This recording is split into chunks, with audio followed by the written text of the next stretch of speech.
Oke, selamat pagi adik-adik semuanya. Pagi ini kita membahas PowerPoint yang kemarin, yaitu tentang suhu, di mana suhu itu diukur dengan termometer ya, alat ukurnya. Termometer mengukur suhu suatu benda atau sistem secara kuantitatif atau dengan angka. Nah, selanjutnya sifat termometrik atau sifat suhu ya, biasa dilambangkan dengan delta T yang dibaca dengan perubahan suhu. Nah, nanti perubahan suhu ini akan menyebabkan beberapa perubahan benda, yaitu bisa panjang benda L, kemudian luas permukaan benda A, kemudian volume benda V, atau hambatan listrik pada kawat R, bisa juga tekanan gas konstanta P, bisa juga volume gas pada tekanan konstan V, maupun intensitas cahaya. Semuanya itu disebut sebagai sifat-sifat termometrik. Nah, kemudian di sini ada jenis-jenis termometer. Termometer raksa, kemudian termometer gas volume tetap, hambatan platina, ada juga termokopel, dan seterusnya. Nah, yang biasa kita jumpai sehari-hari adalah termometer seperti ini, bukan? Ya, ini adalah termometer raksa atau termometer klinis yang biasa digunakan untuk mengukur suhu badan kita ya. Nah, kalibrasi termometer maksudnya di sini adalah menentukan ukuran standar dari termometer yang diambil nanti dengan cara menentukan titik tetap bawah maupun titik tetap atas. Apa itu titik tetap bawah? Titik tetap bawah adalah titik beku atau titik lebur air murni pada tekanan 1 atm atmosfer. Sedangkan titik tetap atas yaitu titik didih air murni pada tekanan 1 atmosfer atau 1 atm. Sehingga nanti dapatlah ditetapkan skala titik bawah dan titik atas. Nanti di sini hubungannya adalah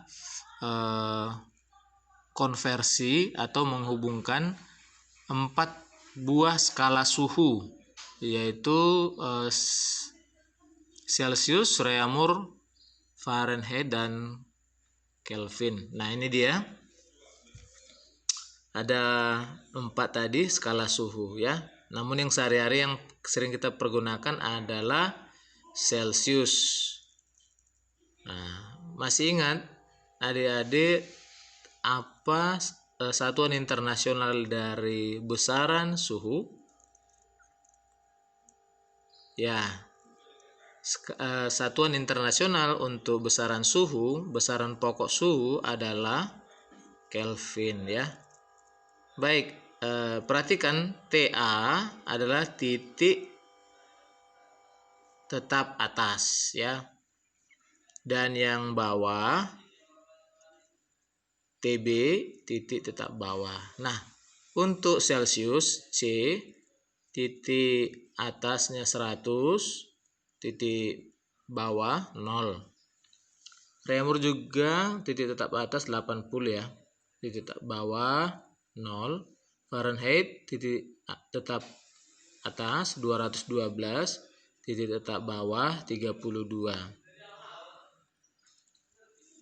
Kelvin titik tetap bawah 273 dan titik tetap atas 373. Dan ada satu tambahan di sini, skala Rankine ya, simbolkan Rn. Namun ini sangat jarang sekali kita pergunakan.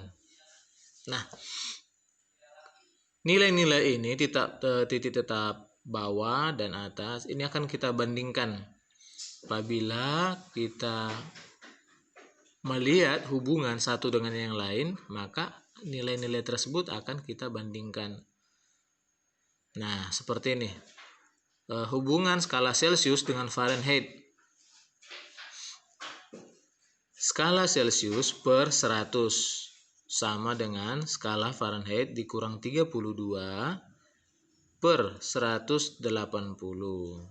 Ya, di mana TC itu adalah suhu dalam skala Celcius, TF suhu dalam skala Fahrenheit. Nah, ini dia. Dari mana angka 100? Ini adalah selisih. Saya ulang ya.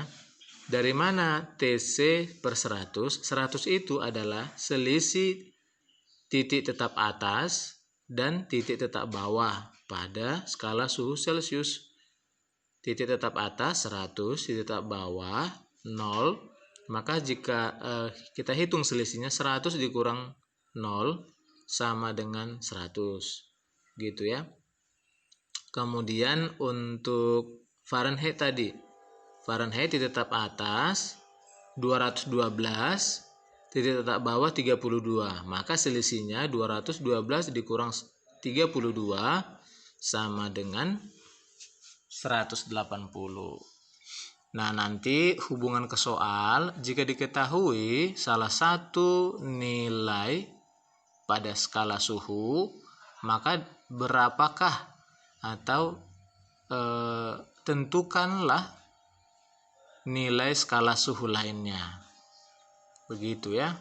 Jadi jika diketahui skala suhu Celcius misalnya 45 derajat Celcius, maka kita dapat menentukan berapa nilainya dalam Fahrenheit dengan menggunakan rumus ini. Nah, hubungan yang kedua adalah skala Reaumur dengan Fahrenheit. Ya, sama. Gunakanlah rumus dari skala titik tetap atas dan titik tetap bawah masing-masing skala suhu Reaumur dan Fahrenheit. Tentunya dapat dirumuskan. Suhu Reaumur per 80 sama dengan suhu Fahrenheit kurang 32 per 180. Nah, 80 ini dari mana? 80 dikurang 0. 80 titik tetap atas dan 0 titik tetap bawah. Maka selisihnya adalah 80. Fahrenheit sudah tadi sama seperti rumus sebelumnya ya. Per 180 begitu. Nah, ini hubungan-hubungan yang lainnya sama saja. Jadi dalam membuatkan rumus, maka perhatikan skala apa yang dihubungkan. Nah, dalam hal ini sekarang skala Fahrenheit dengan Kelvin. Nah, berikutnya nanti skala Celcius dengan Kelvin. Ya, begitu seterusnya. Nah, pengaruh suhu dalam kehidupan sehari-hari ya tidak lepas dengan pemuaian. Contoh sederhana saat kita menjemur pakaian ya. Mengapa bisa pakaian yang telah dicuci tersebut menjadi kering? Tentunya karena ada pemuaian, yaitu pemuaian zat cair. Zat cair tersebut akan berubah menjadi gas. Nah, baik, maka di sini dalam hubungannya dengan pemuaian benda nanti terbagi 3, yaitu ada pemuaian zat padat, cair, dan gas. Nah, kita perhatikan pertama pemuaian zat padat. Ini dalam kehidupan sehari-hari adalah rel. Rel kereta atau kereta api itu tentulah tidak dibuat sangat rapat. Kenapa? Karena dalam tengah hari atau siang hari zat padat akan memuai. Tentunya besi-besi tersebut juga akan memuai. Sehingga perlulah dikasih celah. Ya. Nah, pemuaian zat padat ini nanti dibagi 3 lagi. Ada pemuaian panjang, luas, dan volume. Pemuaian panjang itu terjadi pada benda yang hanya memiliki panjang. Sedangkan pemuai luas biasanya benda yang berbentuk lempengan, memiliki 2 dimensi panjang dan lebar. Sedangkan pemuaian volume, benda memiliki volume atau 3 dimensi panjang, lebar, dan tinggi. Begitu ya. Nah, pemuaian panjang, nah seperti ini. Suatu kabel atau sepotong kabel maupun kawat yang dipanaskan atau mengalami pemanasan, pemuaian panjang digambarkan seperti ini. Ada panjang mula-mula L0, kemudian perubahan atau pertambahan panjang delta L, lalu ada panjang akhir setelah terjadi pemuaian ya. Maka dirumuskan delta L sama dengan alfa dikali L0 dikali delta T. Alfa itu koefisien muai panjang dikali L0 panjang mula-mula, delta T perubahan suhu. Jadi itu rumus yang digunakan untuk menghitung pemuaian panjang. Atau sebaliknya, jika rumus-rumus tersebut diputar atau diotak-atik, bisa saja yang ditanyakan nanti pertambahan panjangnya, bisa yang ditanya panjang akhirnya, atau bisa saja yang ditanyakan berapa koefisien muai panjang benda ya. Jadi jangan bingung mempergunakan rumus ini. Lihat, pelajari baik-baik, perhatikan. Nah, yang kedua, pemuaian luas. Bentuk benda biasanya plat, lempeng, atau 2 dimensi, panjang dan lebar. Nah, lihat ini pada screen ini. Sebelum pemuaian, luas benda ukurannya seperti ini ya, kecil. Dan setelah terjadi pemuaian, benda bertambah besar, sedikit lebih besar, itu dia. Nah, ini delta A pertambahan luas. A itu luas ya. A0 itu luas mula-mula, meter bujur sangkar atau meter pangkat 2. Kemudian AT adalah luas akhir. Delta T, delta itu perubahan ya, perubahan atau pertambahan. T adalah suhu, maka delta T perubahan atau kenaikan suhu, bisa dalam derajat Celcius atau Kelvin. Kemudian beta, beta ya. Beta ini simbol. Beta itu simbol dari koefisien muai luas, di mana beta sama dengan 2 dikali alfa. Ya, ingat, beta sama dengan 2 dikali alfa ya. Kalau alfa tadi koefisien panjang, koefisien muai panjang itu alfa, maka beta itu sama dengan 2 dikali alfa, 2 dikali koefisien muai panjang. Oke, berikutnya. Nah, ini rumusnya. Nanti bisa kamu pergunakan yang mana.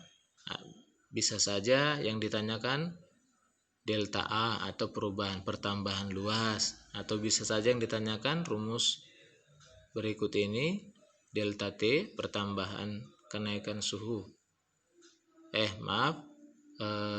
Luas akhir ya, AT luas akhir. Begitu. Berikutnya, nah ini pemuaian volume. Pemuaian volume tadi terjadi pada benda-benda yang 3 dimensi, memiliki panjang, lebar dan tinggi ya. Benda 3 dimensi, volume.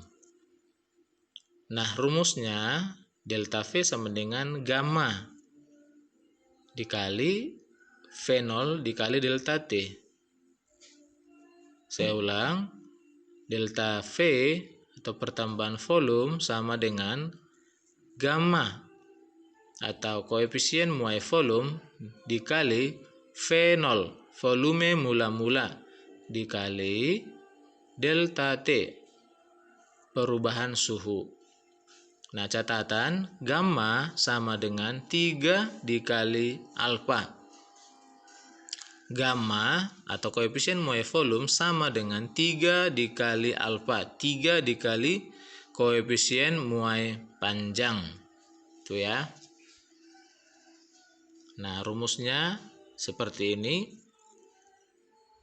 Nah, kamu bisa gunakan yang mana tergantung apa yang ditanyakan nanti di soal. Apakah yang ditanyakan pertambahan volume berapa? Maka gunakanlah rumus pertama ini. Atau volume akhir VT, gunakan rumus kedua. Nah, atau rumus yang ketiga. Nah, itu dia untuk zat padat. Nah, selanjutnya pemuaian zat cair. Nah, apakah zat cair itu memuai? Ya, sudah tentu. Tetapi zat cair hanya mengalami muai volume ya. Berbeda dengan zat padat tadi. Kalau benda padat mengalami muai panjang, luas, dan volume. Nah, untuk muai zat cair atau pada zat cair, maka rumusnya seperti ini. Delta V sama dengan gamma dikali V0 dikali delta T. Atau VT sama dengan V0 buka kurung 1 ditambah gamma dikali delta T.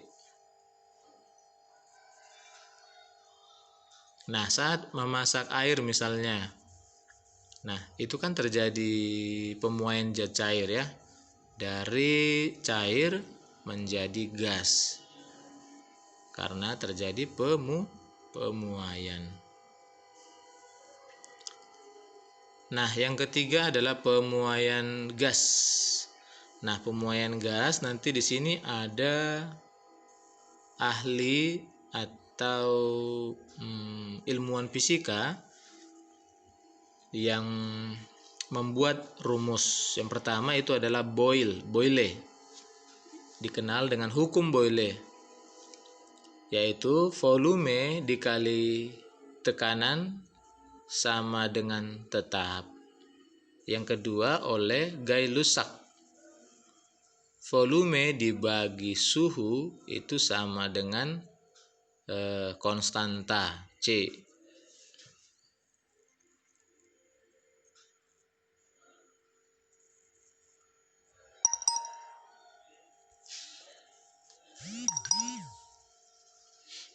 Nah, untuk pemuaian gas, hukum Boyle dan hukum Gay-Lussac.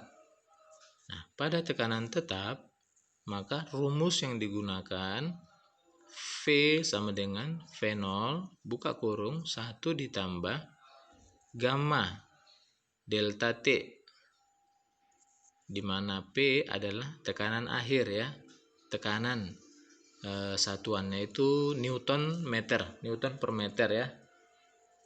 Sedangkan kalau volume tetap, maka dihitung dengan rumus P sama dengan P0 buka kurung 1 tambah gamma delta T tutup kurung.